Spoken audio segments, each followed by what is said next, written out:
Okay, so today I have two topics that I would like to discuss. One, it is a continuation or completion of the discussion about the relation between classical physics and causality, aspects of locality, um, time reversal symmetry, micro-reversibility, or those issues that we discussed last week.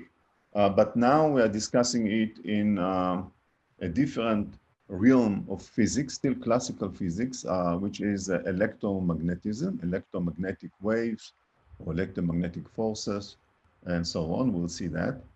And we'll see again some something straightforward and textbook stuff and so on. It's a very classical and beautiful and theory, which is of course very applicable to many of the phenomena in our life, daily life. And the other one, the second one, will be then the issue of predictability and its relation to chaos. Okay, so we'll have a natural place to do a break between the two parts. Okay, so electro, let me get hold of the, yeah, okay. Okay, electromagnetism, it is the theory that describes the forces on charges in the presence of other charges or other currents. So the way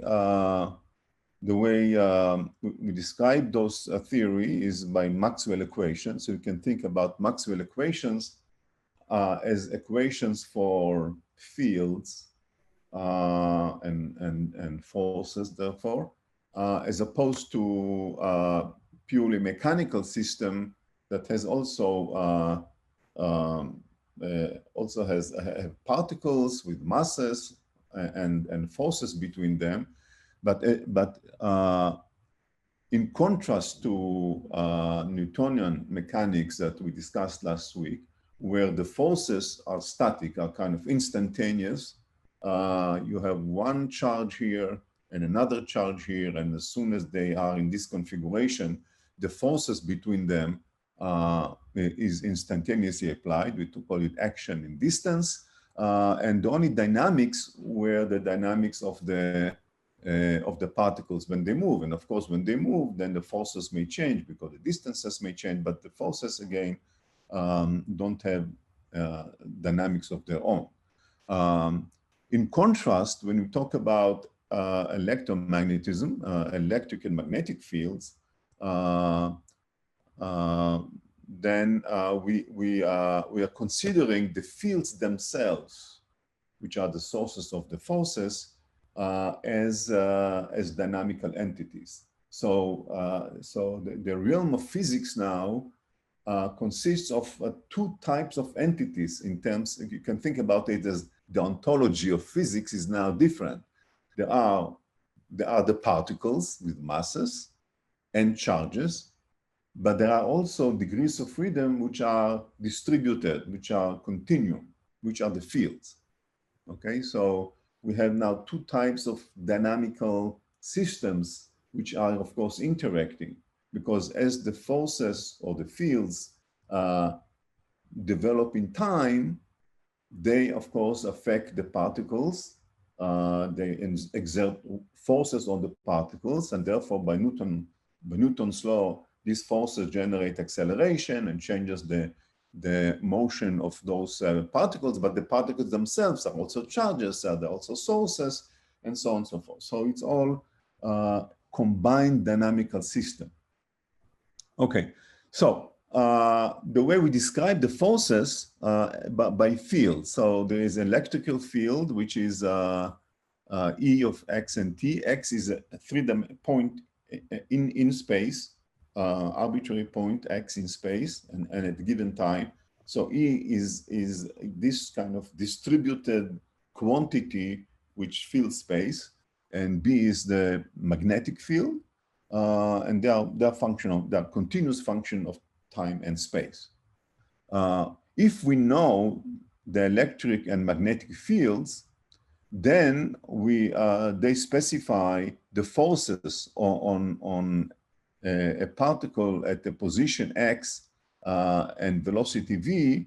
Then the forces are given by this equation where the field, the electric field, you have to multiply by the scalar by the charge of the particle on which you are measuring the force.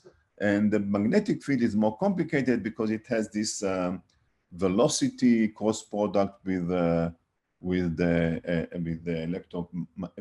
magnetic field, and again this times the charges. So this is like a current charge moving with some certain speed, cross product with the magnetic field. So this is called Lorentz force. I won't go into the details. Again, it's a whole body of physics. But this just tells you how to connect the fields E and B to a force on a particle at the position X. Okay, so once we have this force on the particle, it's called Lorentz force, then we can compute the dynamics of that, the kinematics of that particle, because once we know the force on the particle, we are back into Newton's second law, F equals to ma, and we compute that. So I just don't bring it here because we discussed it last week. What we are focusing today is the dynamics of the field themselves. Okay, and again, there is I'm just highlighting a few equations just because I want to get to the point which interests us, and I can't cover the entire physics in an hour, half an hour. Okay, so it turns out, if you remember, in the case of Newton's mechanics, that last week we had a force, but the forces can be generated from a potential. And then we have Hamiltonian or energy, which is a potential energy plus the kinetic energy. So the force is minus the gradient of the potential, the gradient. So the potential is scalar, and the gradient is the derivatives of the potential with respect to the spatial coordinates. And similar things happen in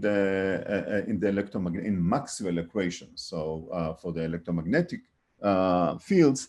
But now there are two potentials. There are scalar potential phi, which is more like what we use in mechanics. But there is also a vector potential, a potential which has three components, a, x, a, y, a, z. And again, we're not going into the differences between them. But if you look at equation 2-3, it's kind of analog to what we know in kind of mechanics, because the left-hand side are the forces, or the fields, which are the potentials of the forces, what defines the forces, B and E, and they are given by a derivative, spatial derivative of the potential, and also time derivative in the case of E. So these equations, again, there is a lot of interesting and rich physics about them. In general, the potentials are not unique, but the forces are unique. And there is a whole body of physics about that aspect, but I'm not going to discuss this today. I don't have time. I'm bringing this here because for the purpose of my talk, my discussion today, I would like to focus on a simple quantity, which is phi, which is a scalar potential rather than a vector. So I'm just focusing on the equations that determine the evolution in time and space of the scalar potential phi. And there are similar equations for A and so on. Okay, so the dynamics of the electrical potential is given by equation 4, which has a kind of particularly simple form. So phi obeys a second-order partial differential equation. It is partial differential equation because it's an equation both of space and time. So the first term is second derivative of the potential at a point x as a function of time, normal 1 divided by c squared. C is the velocity of light. It's a parameter, it's a constant. And then there are second derivatives of the potential with respect to space. X, the partial derivative square is x, partial derivative is y, partial derivative is z. So altogether, you have derivatives both in terms of the time and in terms of the spatial coordinates. So this is the left-hand side, and the right-hand side is a rho of x and t, and rho is the local density of charge. In other words, how much charge you have in x at a given time per element, per small element of volume around x. So it's the charge density at the position x at time t. So you can think about the right-hand side as the source, which generates phi. And if I know rho, then I can solve these equations and generate and compute phi. Okay, so that's the relation between the charge distribution in a given space, rho of x and t, and the potentials which are generated by them in space. Okay, so okay, there are similar equations for A and J, and we won't talk about that. Okay, so now because it's second order in time, then similar to what we said in mechanics, we need to specify an initial condition both for the value of phi and the value of its derivative, like we had last week for mechanics. But now, of course, it's more than that, because at any position x, we have to specify. So we have to specify the distribution of potentials across space, and all space at a given time, and the distribution of the potential at the derivative, the change in time of the potential at all space. Okay, typically, in most of the problems that we actually work with, we are interested in some volume in space, in some bounded volume in space, where we want to compute the potential and the fields and so on. In that case, it's very typical. It's very to, instead of looking at the initial conditions, defining the boundary conditions. In that case, the boundary conditions will be specifying phi in the boundary of that volume.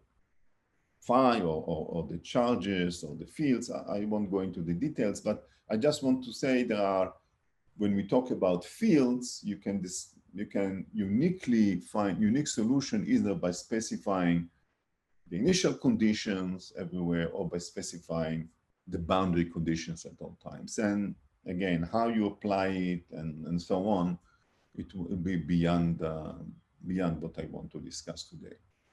All right. So one more remark is that these equations, because they are second order in time, so only t squared appears, so to speak, the second order, and there is no first order, there is no velocity dependence for phi. If you remember, B is more complicated because the force itself has V cross B, so there is a velocity dependence. But if this is why I prefer to look at phi, because phi doesn't have any velocity dependence. There is no, in other words, there is no first order. Here the velocity is the velocity of the charge on which B acts. Okay, so but if I don't look at the kinematics of the charge, but I look at the at phi itself, then it is, in that sense, is has similar. It has only second order derivative. So we'll see the implication for that. All right. So now we have to solve it, and again, I'm not going over how to solve these equations, but I can give you how the solutions look like. So here is the solution. So phi. I'll discuss this subscript r, what it means in a moment. But the solution for these equations, partial differential equations, is the following. So if I know rho, so remember, rho is the external, rho is the sources. So imagine I know rho of x and t, right? So I want to find phi. So I integrate over all space, either of all space or the volume for which I have the boundary conditions. So this is integral over y. It's like summation over all space. And then I sum or integrate a term which has the numerator is just the charge density, the sources at the point y, integration, the point where I integrate, and at time t minus r over c. C is the velocity of light, is a constant, and r, and t is the time where I measure the potential. And on the right-hand side, I integrate over all space, so y goes everywhere, and r is the distance, the Euclidean distance between the source y and the point where I measure the potential x. Okay, and what's important, of course, is that the time is delayed. So the potential at the point x at time t is determined by the charge density at another point, but at earlier time, and the delay in time is precisely how long it will take for light to go from y to x. So here is in the bottom, in the middle of the slide, you can see the diagram. So if I am at point x, the source rho at point y and at time t will affect me at x at time t prime, which is t plus r over c. So there will be a delay. I at point x feel the source at point t only after time t plus r over c. And r over c is exactly the time that takes for light to travel from point y to point x. Okay, so this is what is called retarded potential. It's retarded, it's delayed because the effect of the potential at time t on a point x is retarded, is delayed. So at x, at a given time, I see only the potential at previous time. That's what I mean, retarded. Okay, delayed back in time. Okay, does anybody have a question about that? Problem with that?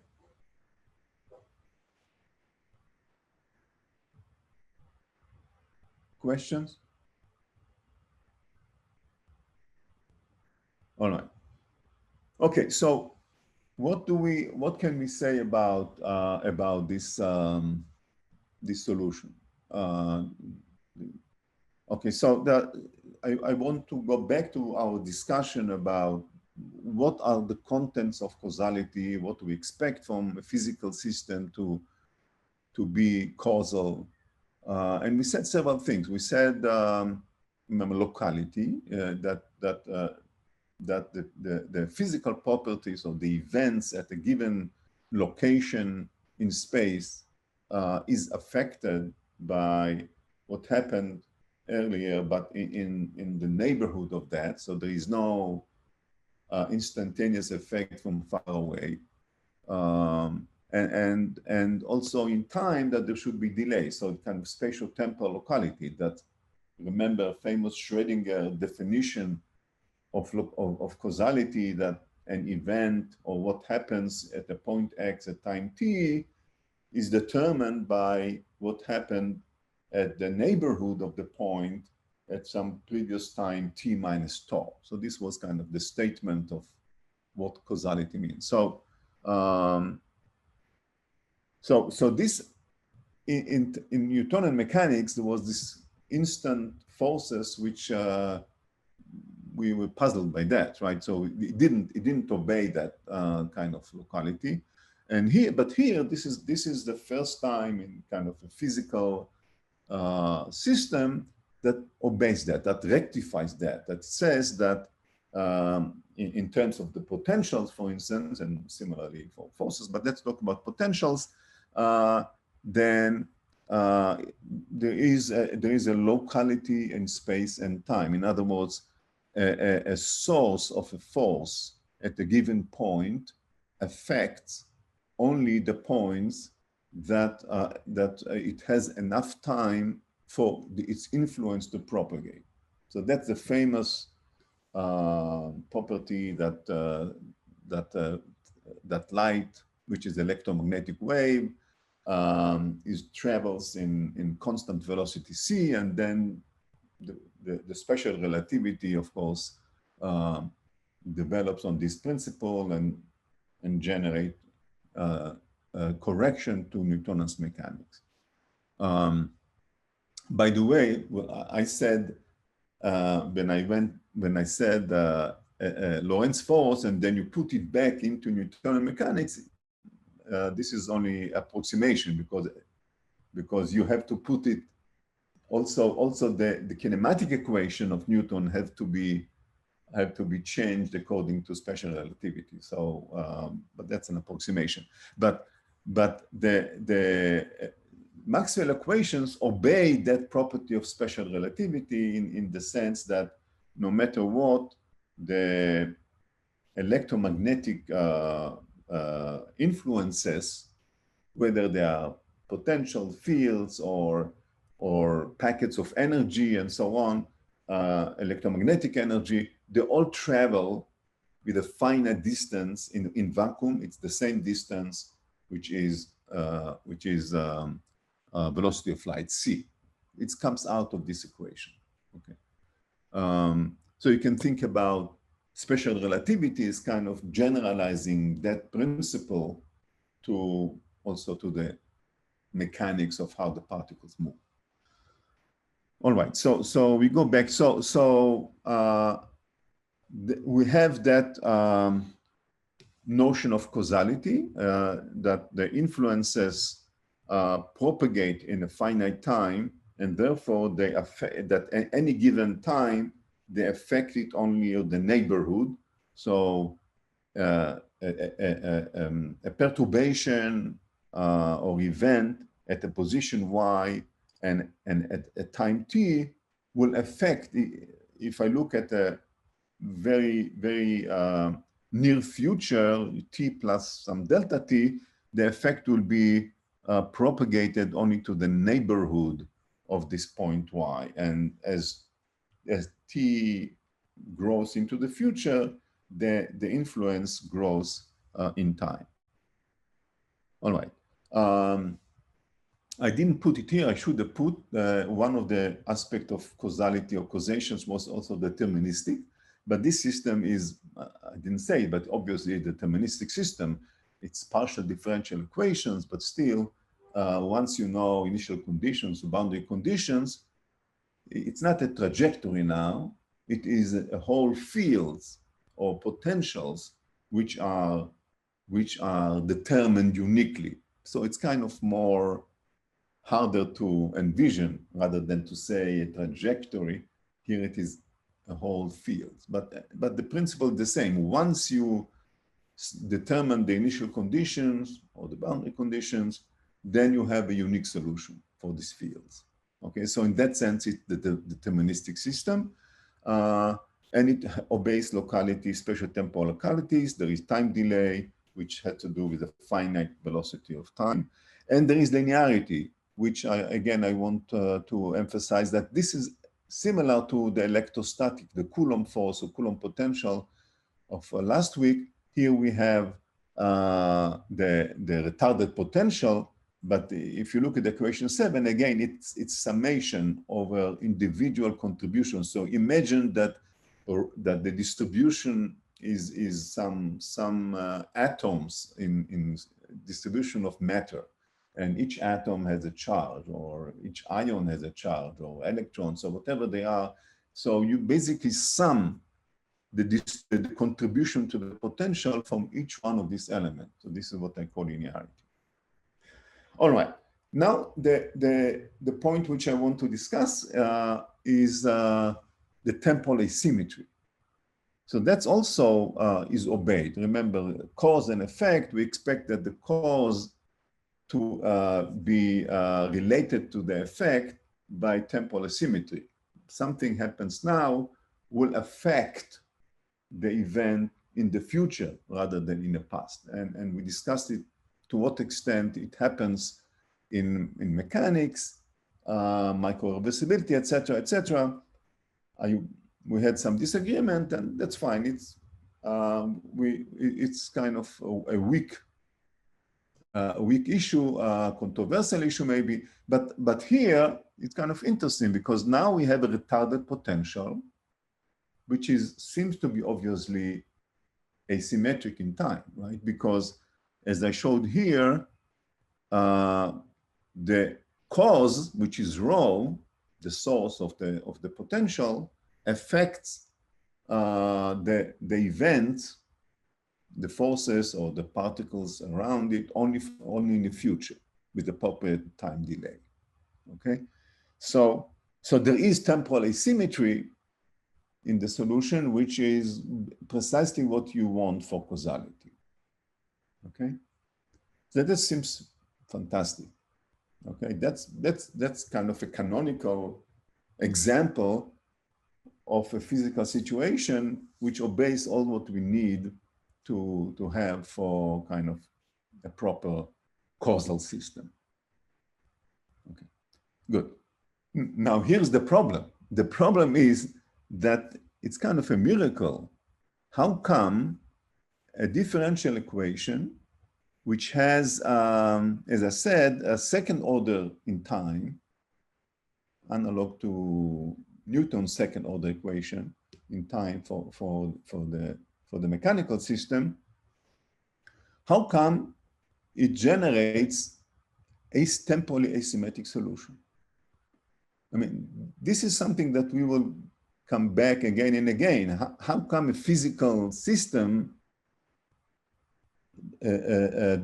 exhibits temporal asymmetry, error of time, okay, where the underlying equations don't seem to have a special direction in time, okay? So here it is a miracle, right? What's going on here? Who knows the answer to that? It's kind of elementary question, right?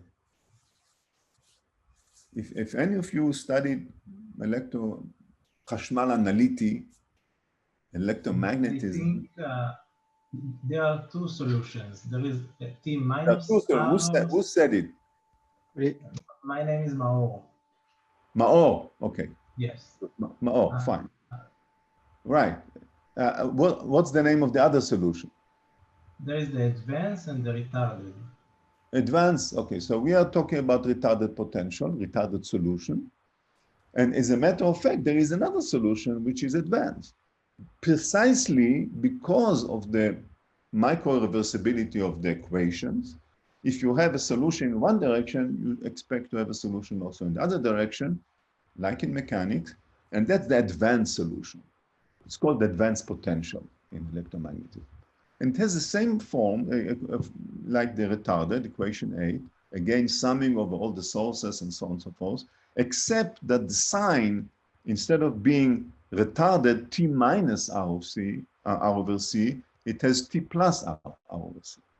So what does it mean? It means the following. So if I have a source at position Y and at time T, then I feel it, it generates a potential on me at position X, but at earlier time, T prime, which is T minus R. So it looks like things going backward in time. That's okay.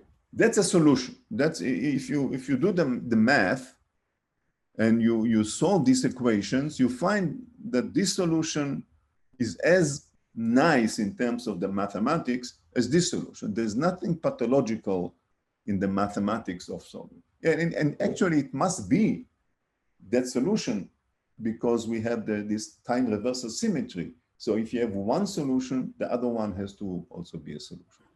Haim, can I ask a question about this, please? Yes. So the question is this a theoretical construct, also the microreversibility, or is it something that we can actually observe in the world? Okay, so that's the question. Precisely. So what I'm just saying, it's not a mathematical construct, it's a mathematical solution of the fundamental equation, right? Okay, so yes, it's a mathematical solution.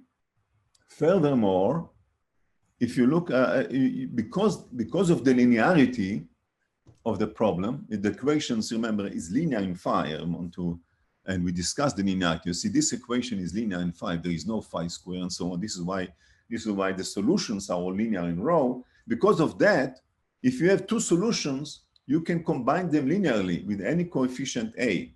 A can be anything. So you have infinite number of solutions, which is linear combinations of retarded and potential and advanced. Just okay. But for us, it's enough to discuss purely retarded versus purely advanced. And now the question, Liat, is precisely how do we treat the advanced potential? Okay, so you are saying it's a mathematics. Okay, and indeed, I'm not saying, I'm asking. yeah, so that's precisely the point point of discussion. Okay. So that when I studied Chashmal Analiti and when I taught Chashmal Analiti and when you probably have been taught, and if you look at textbooks, they would say, yes, advanced potential is a solution, mathematically speaking, but it's to be discarded because it's not physical. There is nothing like propagating physical properties back in time. So here is just a quote from, I don't know, some of the courses. Although the advanced potentials are entirely consistent with Maxwell's equations, they violate the most sacred tenet in all physics, the principle of causality. They suggest that the potentials now depend on what the charge and the current distribution will be at some time in the future. Or you can say the opposite, that the current move will depend on potential in the future. It doesn't matter, the same thing. So the effect, in other words, precedes the cause. Although the advanced potential are of some theoretical interest, they have no direct physical significance. Basically, that's what we are doing when we study electromagnetism, or we practice it to find two solutions. When we just ignore the other one, we just say retarded is the physical one, the other one is not physical. This is interesting. It's philosophically, it's an interesting issue. It taps an interesting question.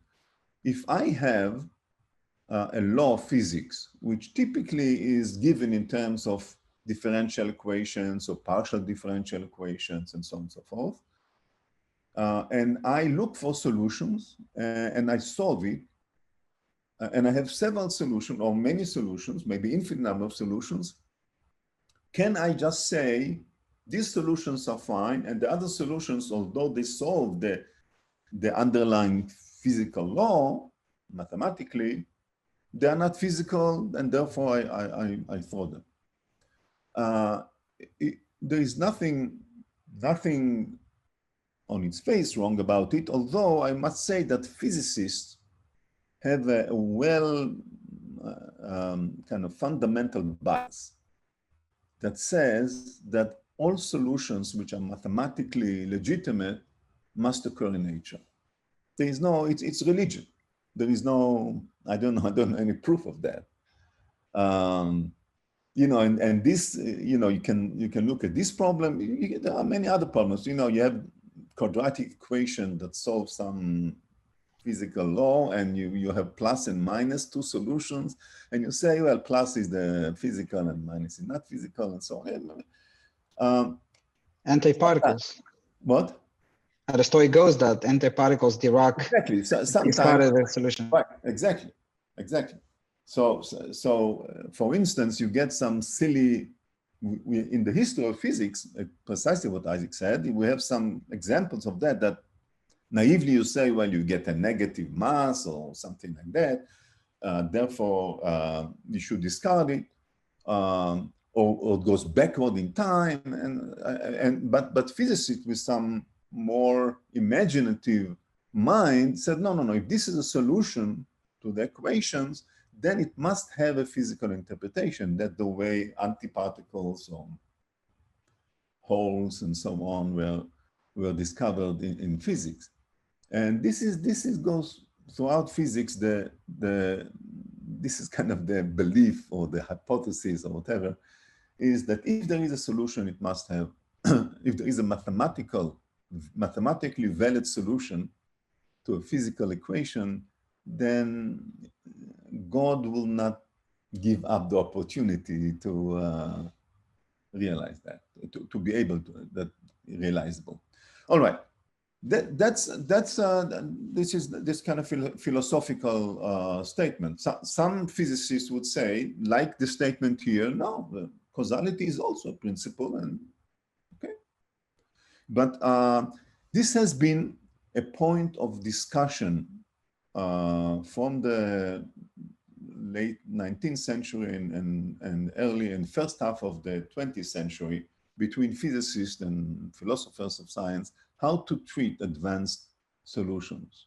And can you just say, well, they're backward in time and therefore they're not causal.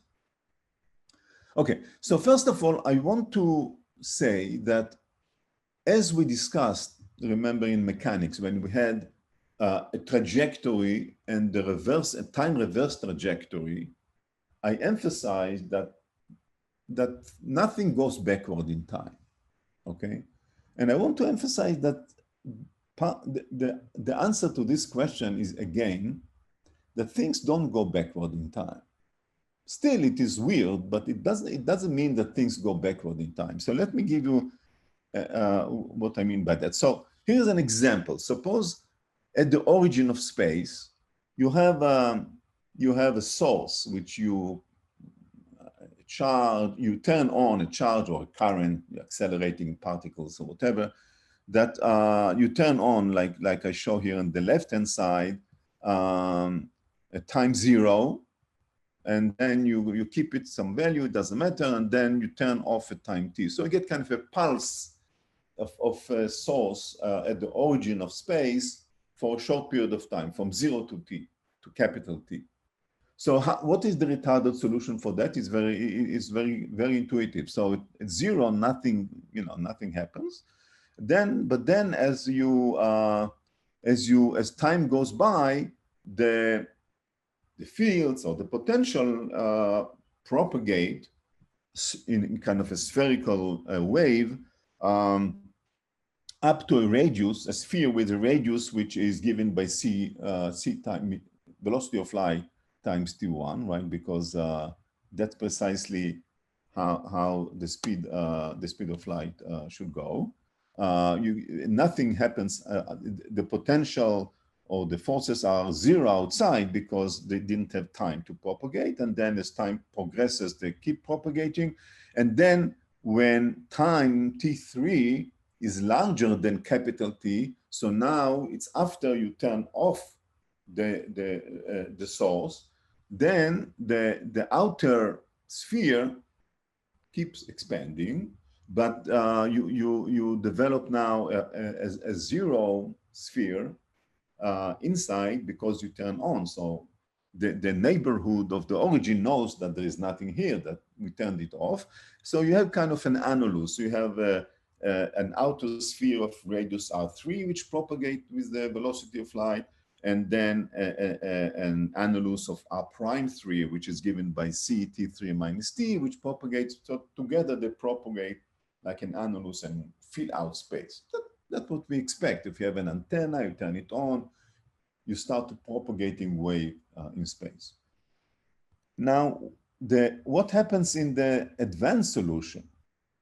So the advanced solution, to give it a proper interpretation, you have to assume that this is not, if this is the only source in the entire space, then nothing else can happen physically. So the retarded solution won't make any sense. There's nothing that will create a wave which goes backward, or something that before time t equal to 0, there already will be something that causality will not affect, will not agree with it. However, you can interpret the advanced solution as the combination, as the result of combination of the sources at the boundary. The boundary can be some finite volume, or can be, I don't know, out there at the end of the universe, whatever is the boundary. So there are sources there, and these sources, they exert potentials together, combined with the potential that is generated by this source to give rise to that advanced solution. So at time t equal to 0, these sources, the boundary conditions, will generate fields in the sphere given by c times t, where t is some given time. And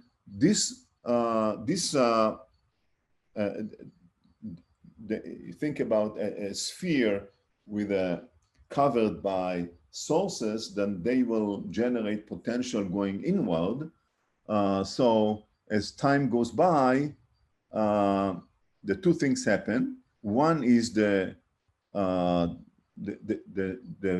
potential generated by our source, and the other one is the potential generated by the inward potential generated by the boundary, and they combine to give this advanced solution.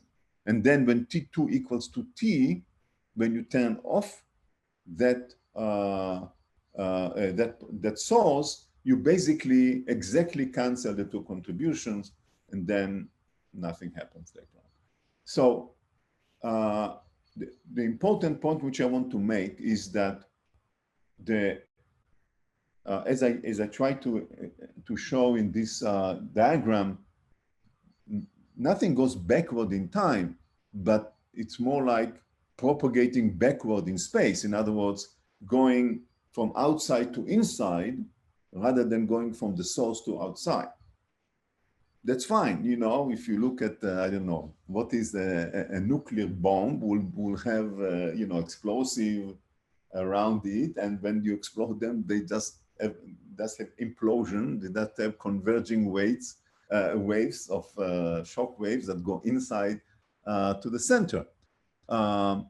So there is nothing backward in time in the notion that you have a configuration of fields or waves that collapse on a point rather than expand, okay? Except that if the only source is the origin, this cannot happen physically. So this must be combination, as I said, of the boundary sources and as boundary conditions, taken as boundary conditions and the source here.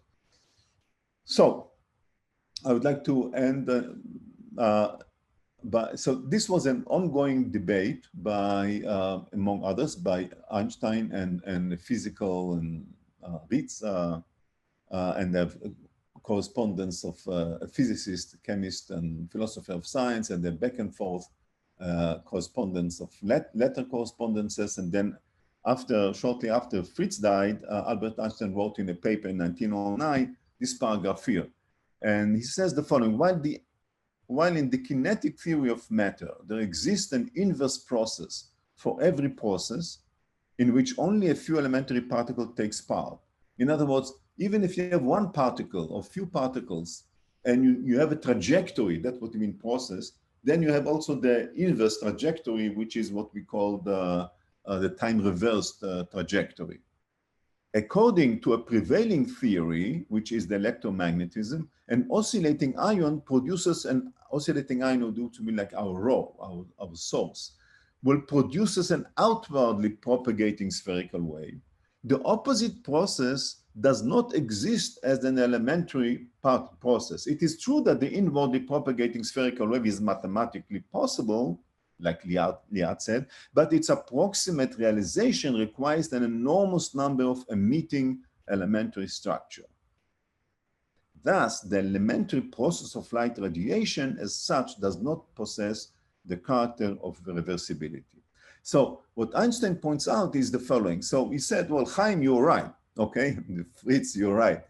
It is not only mathematically legitimate, you can construct, in principle, boundary conditions or configuration of sources that cover this part of space or sphere and manipulate them in such a way to generate this kind of incoming waves. However, what Einstein points out is that there is asymmetry here, because in order to get to the time reverse the solution, the advanced solution, you have to talk about a macroscopic system, not about a single source like an ion which oscillates of the electromagnetic field or the radiation, but you have to talk about a combination with a macroscopic configuration from outside. So there is asymmetry in the, I would say, in the boundary conditions which realizes the two solutions. So this is odd. In the retarded solution, the boundary conditions is just zero, right? Nothing else happens. You have only a source here and things propagate. For that boundary conditions, you can, the retarded doesn't make sense. The advanced doesn't make sense physically, okay? So Einstein's conclusion was, here I believe our wave theory is off the mark.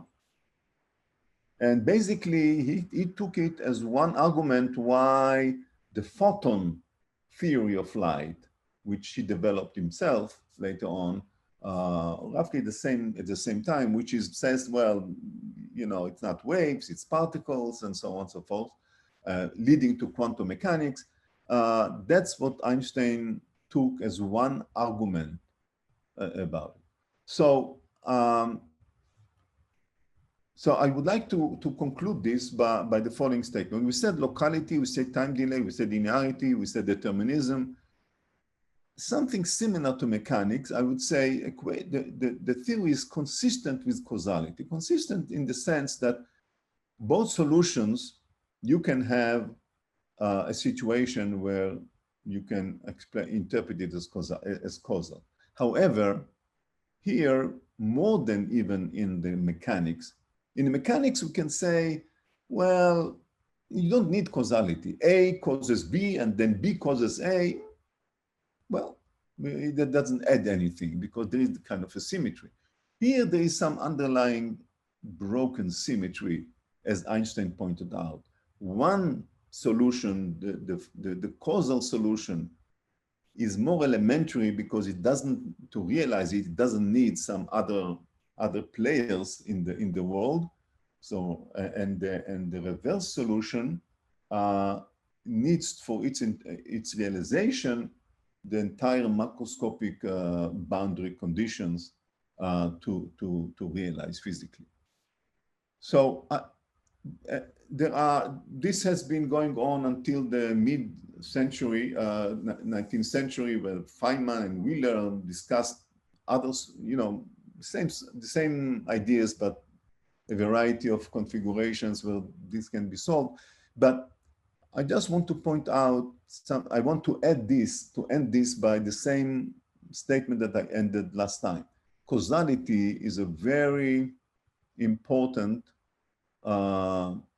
tool for physicists and scientists to select things which make sense and select things which don't make sense. And like in the case of advanced potentials, the fact that they exist may point to more basic physics, like quantum physics and so on, in which those kind of questions are ultimately solved.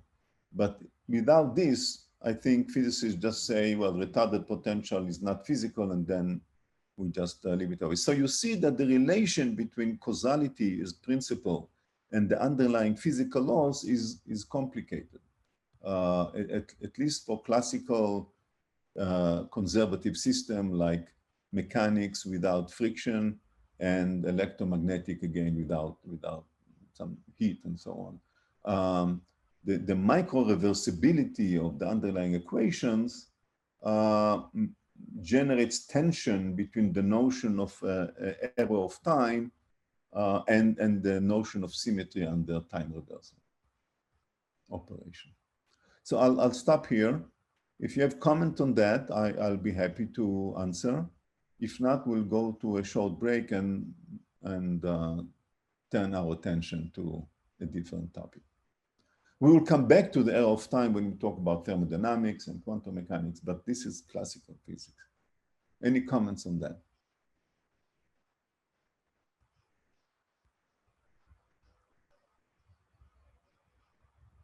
Any question? All right.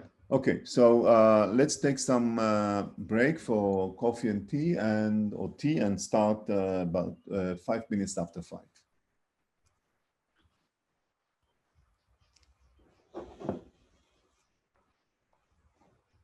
There's also a third option where we need to revise our concept of causality, or is that off the table? Well, yeah, there are many things that you might maybe argue about causality, but the direction of time that there are some wild physicists that talk about time being complex numbers and going in circular ways and so on. But most physicists would say that cause and effect are define an error of time. Now, indeed, if you take this out, then I don't know what causality is, right? So again, another conclusion was Bernard Russell. He said, forget about causality, but I don't know what exactly he did with this, but maybe Ariel knows whether he discussed retarded in advance. But what I want to say is that I sympathize with Einstein's view, but in a different way. I think that if, this is my own opinion, if a theory in physics, fundamental equations, obey solutions or give rise to solutions that violate causality, either in a strong way or in the weak way that Einstein said, well, here you need some these macroscopic things and here not. In my view, the flaw or the incompleteness is not because of quantum mechanics or quantum physics of fields, but for different reasons. And this is speculation, but I believe I'm right. And this is that when you talk about particles, you can talk about free particles, very microscopic system, okay? But when you talk about fields, even without this distribution of sources, just in vacuum, fields are distributed quantities, are not trajectories, the field space. So to me, fields are macroscopic objects. They have infinite number of degrees of freedom, if you want to think about it, because at any position in space, you have a physical variable, a physical degree of freedom. So fields are, in my view, are macroscopic entities. And therefore, we cannot really think about error of time and causality and so on without taking into account the question of error of time in macroscopic physics, okay? And this has to do, so in other words, what I believe is that statistical mechanics of combining with Maxwell equations will solve this problem. In other words, both Einstein and I agree that the fact that you have these odd solutions means that something is wrong with the underlying theory, underlying equations, but Einstein said, well, the solution would be quantum mechanics. I don't think this is necessarily the answer. I believe the solution is treat the electromagnetic fields as a macroscopic system, and then in macroscopic system, we know that error of time emerges naturally. And we will discuss how this happens when we discuss thermodynamics and statistical mechanics. So this is my view. My view is this, what I said, macroscopic origin. My view is that the temporal asymmetry hints that electromagnetic fields are not a microscopic system, but macroscopic system, and we have to combine the underlying equations with the theory of macroscopic systems, which are thermodynamic and statistical mechanics.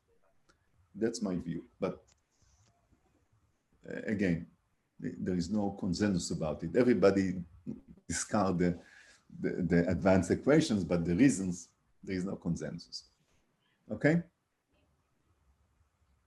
Okay, good. I want to turn our attention to predictability. If you remember already, Laplace said that determinism, you have this super intelligent guy or being that can compute everything and know the past and the future for the entire universe. So he, as I mentioned there, he confounded the aspect of determinism with the predictability. And we have to distinguish between those. Determinism, in the way we think about it, is the uniqueness of a solution. So you have an equation, and under, you fix initial conditions, boundary conditions, and then you have a unique solution. You can call it theoretical predictability. In other words, that the solution is unique. That's a deterministic system. However, predictability has to do with, can we calculate these trajectories? Can we compute those solutions, and to what precision? So that's the issue of predictability. So predictability does not violate determinism, but it's important nevertheless. And in my view, it is important, very important to the many issues that we'll discuss, even free will and cognition and decision-making, etc., etc. Predictability. So the question is, what limits predictability? What are the sources that might limit our ability to make a precise prediction about the future and in classical mechanics about the past or whatever? Okay. So I'm talking about classical systems still that have deterministic solution. There is no stochasticity and there is no quantum mechanics. It's the same Newtonian mechanics that we had before, the same system. And the question is, what limits my ability, or are there physical limits to my ability to precisely determine, to arbitrary accuracy? Okay, so this is a question. So you can say many things. For instance, you can say, well, you can do it for one particle, 1 degree of freedom. But if you have, I don't know, thousands or millions of particles, then it becomes more complicated. That's something else. That's a macroscopic versus microscopic physics. But I'm still talking about microscopic physics. Just 1 degree of freedom or a small number of degrees of freedom. Are there limits how precise we can make predictions? We know all the laws, we know all the properties of the system, but nevertheless, we may have limits. And that's what chaos is basically telling us, is quantifying, it's telling us what are the conditions of limits on predictability, and quantifying what does it mean that how poor we can do, how poorly we can do. Okay, so what is chaos? Deterministic dynamics, okay? It can be the same dynamics as we discussed earlier. Irregular trajectories. This is what chaos, balagan, chaos. The elections in the US is really completely chaotic. Okay, so it means that the trajectories are not smooth in the phase space. They look irregular, okay?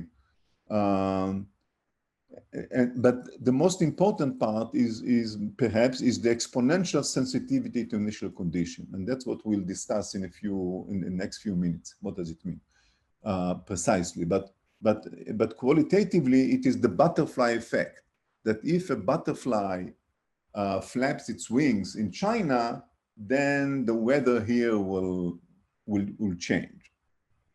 Okay, so that means that there is exponential sensitivity to perturbation, and the perturbation, you can think about it as kind of initial condition.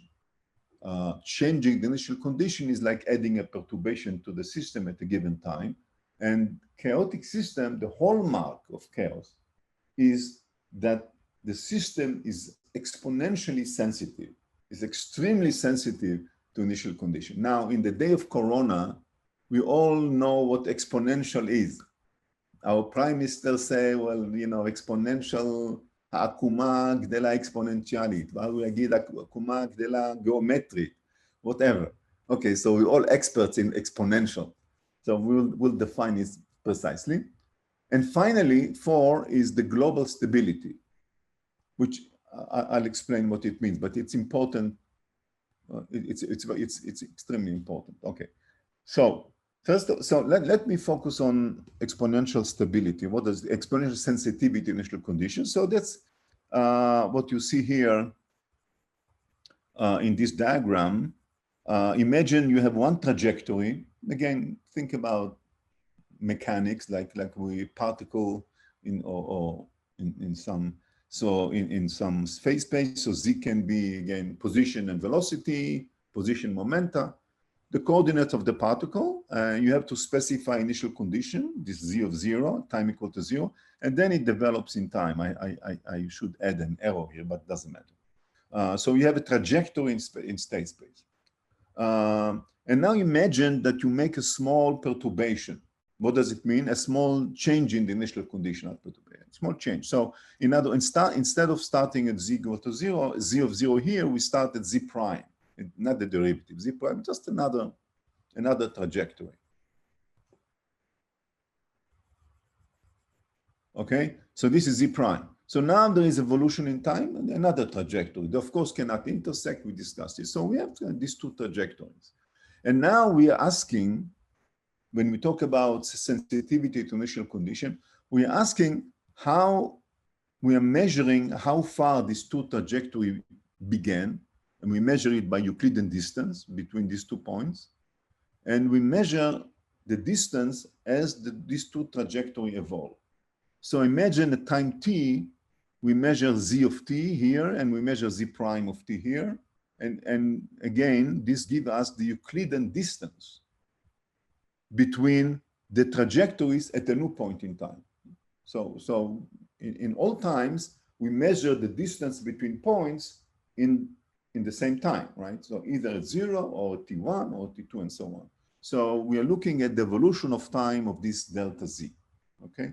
And if the system is sensitive to initial condition, it means that a small change in a small value of delta Z of 0 will end up being a large value, a large divergence, a large separation of these trajectories at time t, quickly time t. Okay, so that's the meaning of sensitive initial condition. But the same will be perturbation. So imagine instead of, I can think about Z prime as being generated by some perturbation at time t equal to 0. So it will be the same thing. So you can say exponential sensitivity to perturbation or exponential sensitivity to initial condition. All right. So what is exponential about it in order to be chaotic? So the exact measure is defined by Lyapunov exponent. And let me explain what it is. So imagine that the two trajectories start very close to each other. Not identical, but they're very close to each other. So the initial distance between the two trajectory is given by epsilon. Epsilon is very small to 1. Whatever the measure is, the units is, smaller than much smaller than 1, whatever the units are. Okay, so now we are looking at the delta at the distance between the trajectories in phase space at a later time t. And if the system is chaotic, then delta z of t will typically be much larger the initial value, but it's not enough that it's much larger. It has to grow exponentially in time, like e to t to some coefficient, which is called the Lyapunov exponent, this lambda L. Okay, so equation 3 you can write down for any system, chaotic and non-chaotic. Okay, except that if it's not chaotic, then lambda L will be either less than 0 or equal to 0. If it's less than 0, then actually two initial conditions, two trajectories that start nearby will actually come close to each other. If you remember, we had this viscous system in a previous lecture where we had trajectories all collapse into a fixed point. So this will be a case where lambda is negative. The trajectories actually come close to each other exponentially fast. But for our system, which is conservative system, more typically lambda will be 0. Imagine you have some periodic orbit, for instance. Then, you know, it's 2 points start nearby that keep chasing each other. Okay, so the distance will not change or change a little bit, but it's definitely not exponential. And chaotic is because the lambda bigger than 0. So you can actually, so this is this equation 6 where lambda L bigger than 0. So you can see why this is not only define exponential sensitivity, that it grows exponentially in time, but it also defines quantifies it. So suppose I want to make a prediction about the weather for tomorrow, I don't know, 24 hours from now. Okay, so and I want it to be precise to some value, you know. So if I know lambda L, and so I know what delta Z I want. I want delta Z to be within 1% of the correct one. Okay, so I want here 1% to be on the left-hand side. And I know the Lyapunov exponent, and T will be 24 hours from now. So I know that my precision in the weather now, or in the atmospheric situation now, has to be, you know, e to the minus lambda. It has to be very, very precise. E to the minus lambda t, if I want the outcome to be 1%, then the initial condition have to be measured to such exponentially small precision to compensate for this exponential uncertainty. And you can also play it a different way. You can say, if I know my uncertainty now, this tells me whether I can, you know, how far in the future I can predict the weather, right? So if I have some error in the atmospheric conditions now, then T must be so small such that this product will still be reasonable, okay?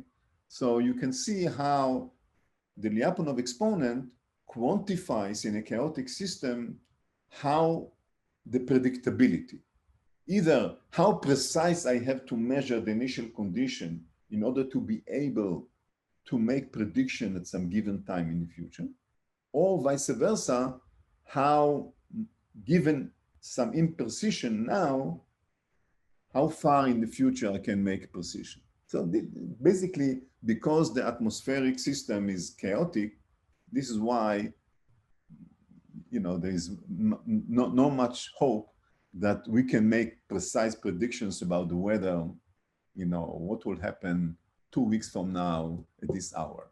Because chaotic system, there is a limited value of making precise measurements because of this exponential divergence. Okay, is this clear? Okay. I want to emphasize that something which is not always appreciated is that chaotic system is not an unstable system, okay? By which I mean the following. Suppose you have some unstable system, which means, you know, explosion. Okay, so you have some trajectories of particles that, you know, just diverge from each other. Okay, so lambda will be positive, right? Because everything diverges very fast, exponentially from each other. But this is not interesting because physical systems are not exponential, are not unstable, okay? This is something which not always appreciated. Chaos is a property of a stable, a globally stable system. By globally stable system, I mean that the trajectories never just go far away from each other like the Akuma of the corona, okay? They always occupy some finite volume of phase space. Imagine I have some gas in a cylinder, and imagine this is chaotic, or three particles in a cylinder, or something like that. So they're confined into the cylinder, and you can also imagine that maybe velocity is confined, and so on and so forth. So then they're not stable in the sense that they're exploding. They are confined.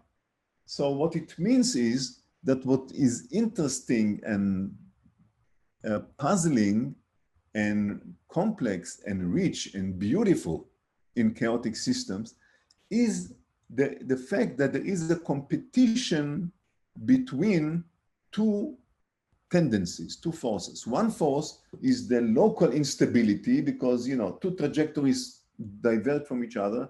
On the other hand, there is some global, that the dynamics is such that the things will not go away too far from each other, okay? So, as I said, I can say that the weather a month from now, with high precision, I can say a month from now, the weather here will not be, I don't know, 100 degrees Celsius. I can make it with a finite sentence with zero error, okay? Or there will not be minus 20 or minus 30 degrees Celsius, okay? So things, I can know that it will be in between plus minus 10 degrees. In other words, things globally stable, but locally are unstable. So this exponential thing here, this exponential divergence in equation 3 or in equation 6 is stopping at some point. It's not always, you know, locally it's exponential, but then it comes together, and then it's exponential in another direction, and then comes together, and then exponential in another direction, and so on. And that's what makes the trajectories chasing each other in a complicated manner. They are locally go away from each other, but then they are pushed together, and then in another direction they go, and so on and so forth. This is what is fantastic about this chaotic phenomena. And by the way, historically, up to I think maybe around mid 19th century, it was believed that chaos is a property of a macroscopic system, that many particles and they generate this type of disorder and irregularity and so on. But only some later work by early work by Lorentz, who studied atmospheric dynamics and so on, showed that even a small and microscopic system can generate the chaotic behavior, which was a big surprise, that already very simple dynamical system can show this richness. Okay, so what I want to do in the next 15 minutes is to just show you an example of that. Okay, and the example is a classical toy model of a dynamical system. It's called the standard map. It is, you can think about it as one particle, which 1 degree of freedom. There are angle, theta, and there is the angular velocity, p, like momentum, but it's angular momentum. It's the rate of change of theta. So think about it, but this is going to be discrete in time, so it's map. Why? Because it's easier to study chaos in a discrete system, because if I'll do it if I try to simulate a continuous system, then I'll say, okay, but I have to have precision of how do I do continuous in time and so on. There's some delta t, so maybe problems. So here we want to get rid of delta t. So we just make time discrete, t plus 1, so time will here be discrete. So this is why it's called map rather than ODE, okay? It's like a difference equation instead of differential equation, but for us, it's fine. So you have the phase space has two variables, theta and p, and you can see what p is. P is just the difference. It's the analog of velocity. It's the difference between theta at t plus 1 and theta and t. This is the first equation. And mod 2 pi, I will assume that angle is defined within 0 and 2 pi. So everything is mod 2 pi. And similarly, we'll assume that the angular velocity, the change in the velocity, pt plus 1 minus pt, is given by a force analog to Newtonian mechanics. And the force is some function of the position or of the angle, theta t. And again, I'll assume that also p is between 0 and 2 pi, or between 0 and 1, or whatever. I assume that everything is kind of periodic. Okay, we can argue about what physical system it is, but that's fine. Okay, so we take a mechanical system analog of one variable with discretized time, and we are constraining the phase space between 0 and 2 pi in both theta and p. So you see, remember my statement about stability. This is by definition globally stable because it cannot escape this square, okay? So things will not just go away forever. They cannot be exponential forever because they'll hit the boundary of the phase space. All right. Okay, so now I'm going to simulate this. And you can do it in MATLAB. It's very straightforward. And what I'm going to do is show how the properties of the system, the trajectory change as I change the parameter. And there is only one parameter, k. Okay? And what happens? So k equal to 0. Let's start with k equal to 0. Anybody can guess or can tell me what will happen if I put in equation 10, k equal to 0.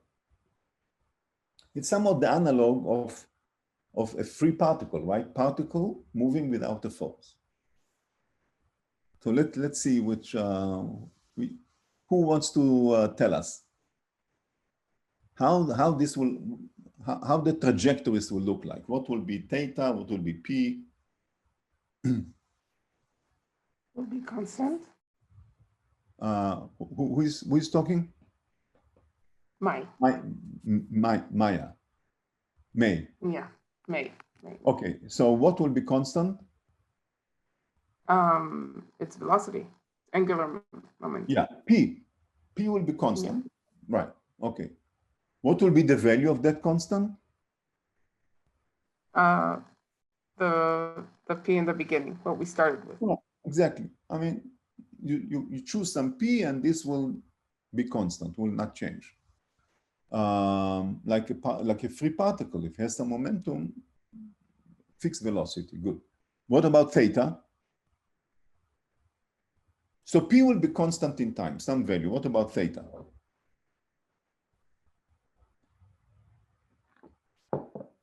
It will be linear. What? Linear by the... It will be linearly with time, right? Because theta t plus 1 equals theta t. Every time step you add some constant value. But remember, it's mod 2 pi, right? So it will look like that, right? On the left-hand side. It grows with a slope. The slope is p. This is theta as function of time. The slope is whatever we started here in the left, in the bottom left. And then it hits the, Here I normalized everything to, I don't know, in theta to 0 to 1 and whatever. It's not 2 pi, but it doesn't matter.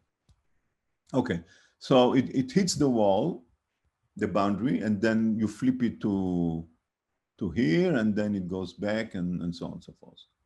So you have this this type of behavior. This is the analog of a free particle, but the particle hit the wall, and then it has to reflect. So it goes like this. Good. So here is in the phase space, P and theta. Okay, that's the phase space, and because it's periodic, very simple. You have some in the x, the trajectory now is discrete set of points, but still, you know, you start from this triangle, blue triangle, let's say, then you move after one time, let's say to the right, because P is positive, so you move to the right. Next time you move to the right, next time you move to the right, you know, there's equal spacing. Then you are reflected, you go back here, and then after, I don't know, after whatever number of steps, you may end up in the circle. Just maybe after 10 times, you end up circle, and you keep on going. It's periodic, right? So you keep on going. I just marked the circle as the state after some X amount of time. But it's completely periodic, right? Okay, that's very simple. So now let's turn on K. So now let's go to K equals 0.1. So you look down here, but now there is a force. And because there is a force, you remember you have this, the force, K non-zero, it depends periodically on theta. So you generate oscillations. It's still periodic, but more interesting because now the velocity itself is not constant and it's kind of periodic oscillations. And the effect on theta is kind of complicated because it has this periodic because of the boundaries, but on the same time, the slope is not constant because of P. So it has this complicated, it's still periodic, but it's complicated pattern. So, you know, from the period now is about 50 time steps, but you see in between there is kind of subharmonics, this goes to this, to this. It's a complicated pattern, but still periodic. Okay. If you look in state space, in phase space, here theta and P, you see the type of points, which is one trajectory, again, discrete set of points because it's periodic. You do not go visit those discrete set of points again and again.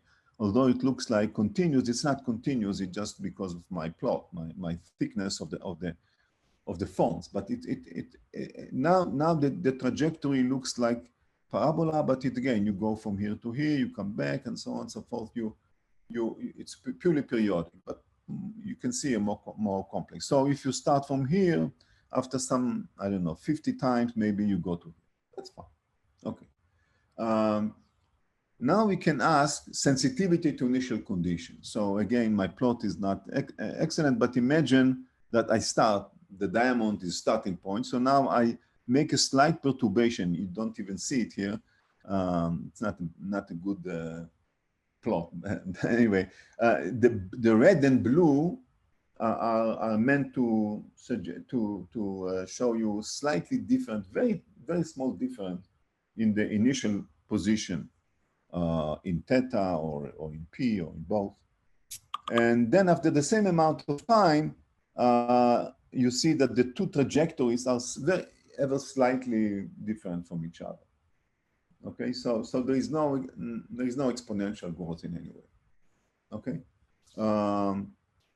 but we don't expect it because, you know, once they are on these periodic things, then they chase each other and more or less constant. Okay.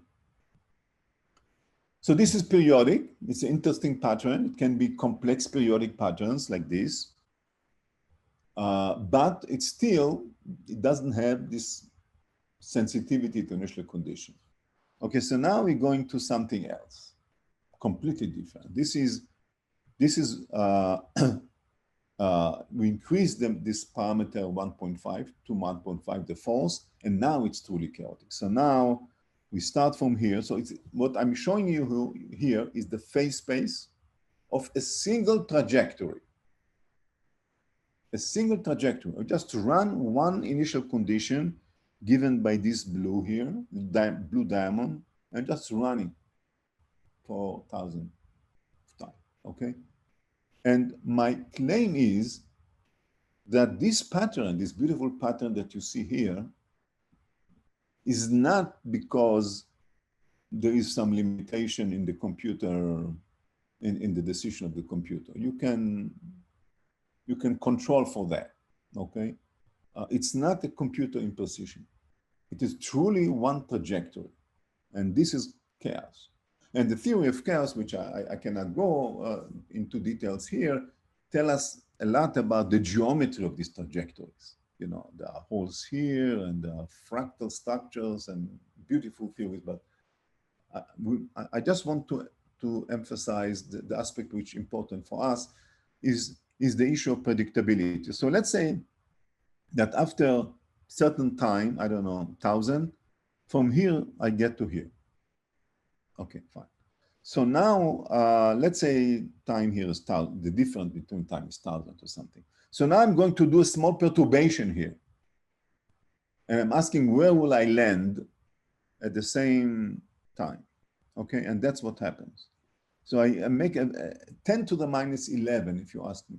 The difference between the blue and the red diamonds is in P, 10 to the delta is 10 to the minus 11, okay?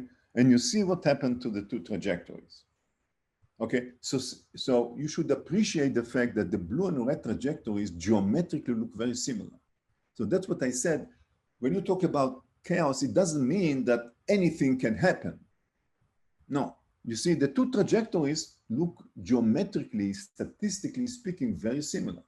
However, where you end up at a particular moment in time in the two trajectories, it is anybody guess. It can be anywhere here. You know, if I make another change here, I'll get the blue, the red one might be here or might be here, and so on and so forth. They can land anywhere in this trajectory, trajectory. So that's the exponential growth. I don't show exponential, but that's what it means. It means that after some, very quickly, the system forgot that it really started nearby the initial value. Okay, here you see it in a more detail in time. So here, the same difference initial condition, you can see that the two trajectories are almost, because time is only 1.5 t, it's almost following each other for a while. You see the red and blue dots are almost on top of each other. But as you know, time 50, they already start to be very different. Time 100, time 250, they already completely don't follow each other. They follow the same structure, but they're completely desynchronized in time. That, by the way, it's called ergodic systems, but I don't have time to talk about that, not for now. Okay, so I want to talk about micro-reversibility, 2 minutes about that, and then we end, okay? So something is funny. Why? Because look at the left-hand side. I said that I start from a very, almost a very small change in initial condition, and I end up with, this is after, I don't know, after the 50 steps or so, I end up with different points. But how can it be? Because the system is micro-reversible. This system can be shown to be micro-reversible. So how can it be that things become separate in time in the forward direction, but they also should be in the backward direction? But here, it doesn't seem to be the case. So here is the story, okay? What I'm going to do is I'm going to make another simulation where the initial condition of the two trajectories are where the end of this trajectory. So the two blue and red circles are going to be my new initial conditions, but I want to reverse the velocity. Remember, this is the way you generate time reverse trajectory. You take the same position in theta, but reverse the velocity. Reversing the velocity because of the boundary condition is the same as going from here to here. So this is these two in the right-hand side, these two diamonds are the initial conditions for the time reverse trajectories of the right-hand side. Because I start, the initial condition here is the final condition here, reversing the velocity. Okay, so I start from this. And now I simulate it. And look what happens.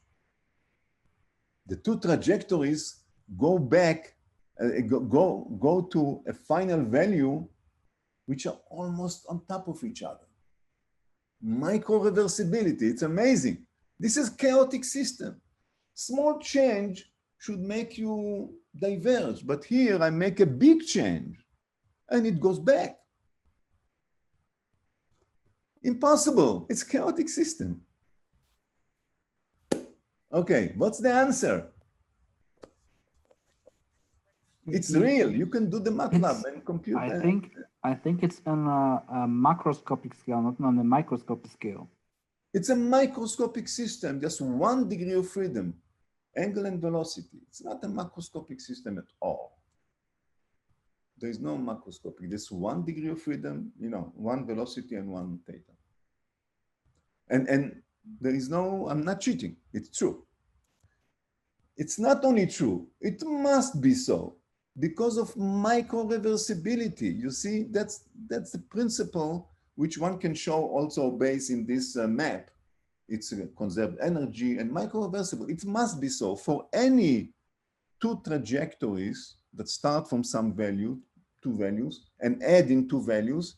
I can take the endpoints, the same position, but reverse the velocity, and I'll end up where they started. But there is no conflict with this and the initial condition sensitivity because if you take that's a puzzle. The answer is very simple. In a system like that, which is micro-reversible and so on, it's not true that every nearby trajectories will diverge. For every trajectory, for every initial condition, I can find a very specific another nearby condition or that will actually come back, like here. But these two positions are very precise, have to be in order to do this. In other words, look at this. It's very similar to this. Look at these two initial conditions and look at these two initial conditions. Are very similar, only very little different from each other. And now, here. And now they completely separate. Compare this to this, okay? So, in a micro-reversibility, that's again the wonders of micro-reversibility and causality, because causality would say that there is an error of time, and chaos is also seems to say that there is a divergence forward in time, but the answer is not. The divergence can be backward in time, like in the right-hand side of this slide, because micro-reversibility. So chaos cannot legitimate, cannot legalize error of time, because it's a micro-reversible system. Chaos in micro-reversible system can go in both ways, except again, like in the electromagnetism, initial condition has to be specific in order to go back to converge rather than diverge. So micro-reversible system can be chaotic.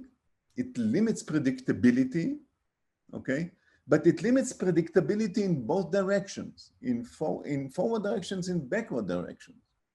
And as a consequence of the micro-reversibility, the statement about exponential sensitivity or exponential divergence of trajectories has to be